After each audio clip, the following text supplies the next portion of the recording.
Hi hello नमस्कार। काफ़ी दिनों के बाद आप सभी के साथ रूबरू हो रहे हैं और मुझे बेहद खुशी है कि ये एक ऐसा दिन है जिस दिन का इंतज़ार शायद कई लोग इंतज़ार कर रहे थे।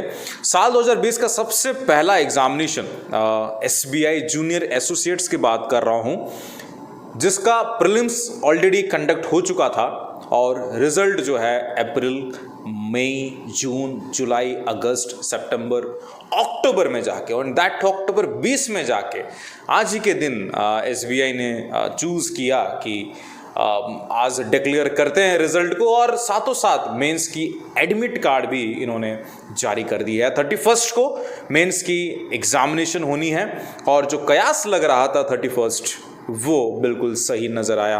तो मैं आप सभी के सामने इस बात को रखना चाहता हूं दोस्तों कि आज का जो टॉपिक है, शायद मैंने इसको बहुत मर्तबा बहुत सारे वीडियोस में आप सभी के सामने जिक्र कर चुका हूं।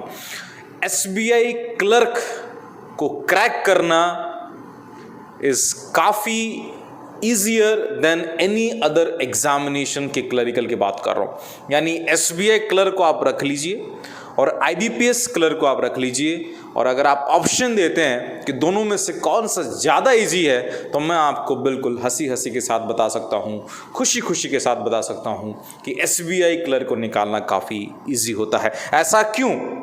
मैं आपको बता दूं कि आईबीपीएस क्लर्क जहां पे आपको नेशनलाइज्ड बैंक्स एक साथ नज़र आएंगे और जब वो 7,000, 5,000 या 8,000 पोस्ट रिलीज़ करते हैं, एसबीआई अकेला साल में 8,000 पोस्ट क्लर्क का रिलीज़ कर देता है।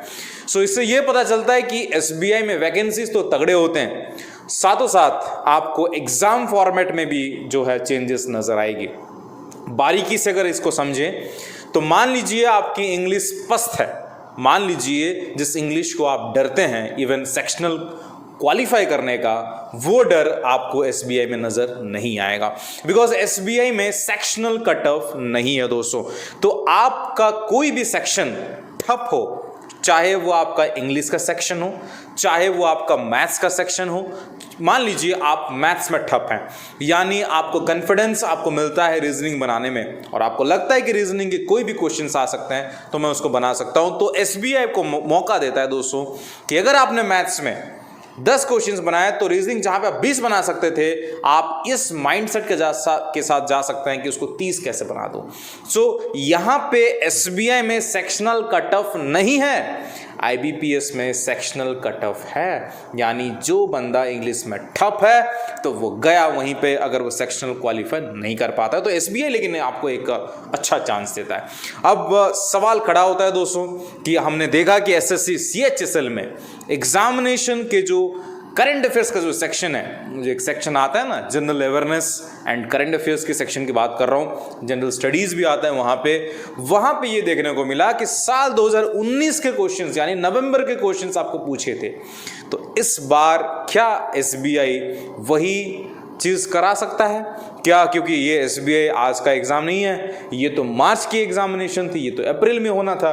क्या ये हो सकता है? तो मैं आपको बता दूं कि ऐसा नहीं है, क्योंकि एसएससी सीएचएसएल के एग्जामिनेशंस ख़त्म नहीं हुए थे, वो आधे अधूरे में रह गया था, तो उसी फॉर्मेट में आना था। लेकिन आपको ये ध्यान देना चाहिए दोस्तों कि एसबीआई क्लर्क अगर आप बना रहे हैं तो फिर आपको लास्ट 6 मंथ्स आपका तगड़ा होना चाहिए। यानी आप उठा लीजिए, सितंबर से पीछे चले जाइए, 6 महीने के जो करंट अफेयर्स को आप अच्छे तरीके से आंकिएगा। दूसरा बात ये कहना चाहता हूँ दोस्तों कि अब जैसे ही एग्जामिनेशन का रिजल्ट आउट हो चुका है, हर बंदा अभी करंट अफेयर्स करेगा। आशीष अगर क्वालिफाई किया है तो वो भी करंट अफेयर्स करेगा, आपने क्वालिफाई किया है तो आप भी करंट अफेयर्स करोगे।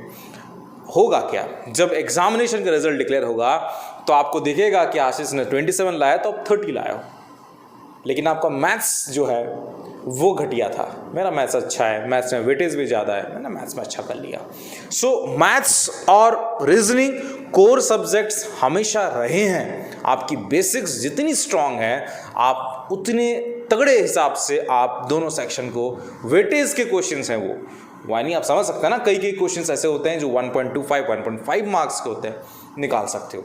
तो ये वाज़ा फ़र्क डालता है और मेरा मानना है कि सेक्शनल कट ऑफ नहीं होना SBI आपको एक सुनहरा अवसर देता है। टेंशन मत लीजिए, आखिर के 10 दिन आपके नाम, मेहनत जितना रिजल्ट भी उतना। नमस्कार।